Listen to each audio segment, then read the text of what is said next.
Hey guys, ici votre boy Sap. Aujourd'hui, je vais faire un review du nouvel album de Miguel, Wild Heart. Miguel Jantel Pimentel est un chanteur R&B, pop et neo-soul, originaire de San Pedro en Californie.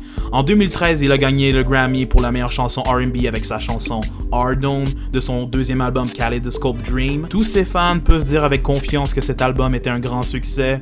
Avec cet album-là, je pense que les gens ont commencé à prendre Miguel plus au sérieux dans le monde du R&B d'aujourd'hui, à côté de Chris Brown, Frank Ocean et même The Weeknd. Alors la barre d'attente pour son prochain album était vraiment, mais vraiment haute. Alors on va commencer avec le premier track de l'album, A Beautiful Exit. Cette chanson fait bien commencer l'album. On entend Miguel questionner son existence après avoir passé plusieurs années dans le monde de la musique.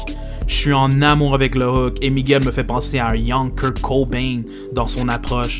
Alors c'est un thumbs up pour moi. La deuxième chanson, Deal, parle de la relation entre l'argent et les femmes. Le refrain est basé sur un quote de Scarface, là où le hook est basé. Honnêtement, au niveau sonore, je suis pas vraiment un fan. Alors c'est un pass pour moi. The Valley est la troisième chanson de l'album. Miguel demande à la femme dans la chanson de le bang comme si ils étaient en train de tourner un porno à Ser Fernando Valley. J'aime le hook et la façon dont Miguel chante dans le beat. La chanson suivante est le premier single de l'album, Coffee. Ça part de la progression amoureuse de Miguel et sa copine. C'est un bon single, j'ai rien à me plaindre au niveau sonore. La cinquième chanson est NWA, avec un très bon feature de Corrupt qui bizarrement m'a fait penser à Kid Cudi pour un moment. Le thème de la chanson est les femmes rebelles qui sont fans du groupe légendaire NWA. C'est une très bonne chanson overall. La chanson après, Waves, et Miguel qui tout simplement veut fourrer toute la nuit en disant le refrain I wanna ride that wave. J'aime l'aspect beach party du beat et Miguel sonne nice aussi. La septième chanson de l'album What's Normal Anyway est pour moi une des meilleures chansons de l'album. J'aime comment Miguel parle de ses insécurités, par le manque d'acceptation dans ses communautés, que ça soit mexicaine, noire et même chrétienne. Ensuite vient la chanson Hollywood Dreams où Miguel parle d'une femme qui est constamment obsédée par le fait de devenir famous. So original.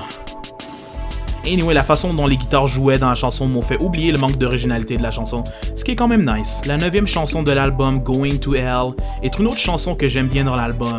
Miguel montre la peur qu'il a d'aller en enfer et il pense que la seule façon de se sauver est de tomber en amour avec la femme dans la chanson. La chanson suivante, Flesh, est une référence chrétienne que les gens ont pour l'amour de la chair. Miguel est passionné par la femme qui parle dans la chanson et c'est comme si pour lui c'était comme le fruit défendu.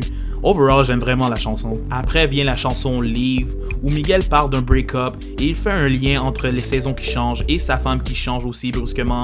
Dans la chanson, il aurait aimé que sa femme reste comme l'été annuel de la Californie. J'ai trouvé Miguel très deep avec ses analogies. À un moment, il fait même référence à Hiroshima. Wow! La 12e chanson, Face the Sun, est une autre chanson que j'ai trouvé assez boring. Miguel parle de ses défauts et aussi de ceux de sa femme dans la chanson. Overall, j'ai pas vraiment aimé. Ensuite vient la chanson GFG, qui est short pour Good Fucking Girl. Miguel parle des femmes qui sont vraiment prêtes à ride pour leur nègre. Selon moi, c'est la meilleure chanson de l'album. Miguel est agressif et le son est amazing. La 14e chanson de l'album, Destinado a Morir, pardonnez-moi mon espagnol, veut dire Destiné à mourir est tout simplement Miguel qui dit à sa femme qu'il est prêt à mourir avec tous les drogues qu'ils vont consommer. J'aime vraiment comment Miguel switch de espagnol à anglais dans la chanson, mais c'est trop court à mon goût. On dirait quasiment que c'était un interlude. La chanson après, Simple Things, est une autre relationship song. C'est ok pour moi, ça sonnait nice, mais j'ai rien à dire d'autre. Ça me tente même pas de faire le résumé. Anyway. Et puis Damned. La dernière chanson de l'album parle de Miguel qui est damné d'aimer la femme dans la chanson. C'est une très bonne chanson pour fermer l'album. Le hook est nice, Miguel sonne nice et le beat sonne vraiment nice. Overall, l'album est bon, mais la redondance et le fait que c'est pas cohésif à certains moments me fait demander si l'album aura un meilleur replay value que Kaleidoscope Dream.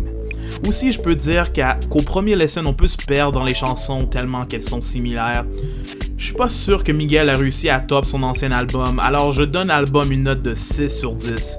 Si vous êtes fan de Miguel, vous pouvez quand même essayer d'écouter l'album. Ici va Boy Sap et je suis out!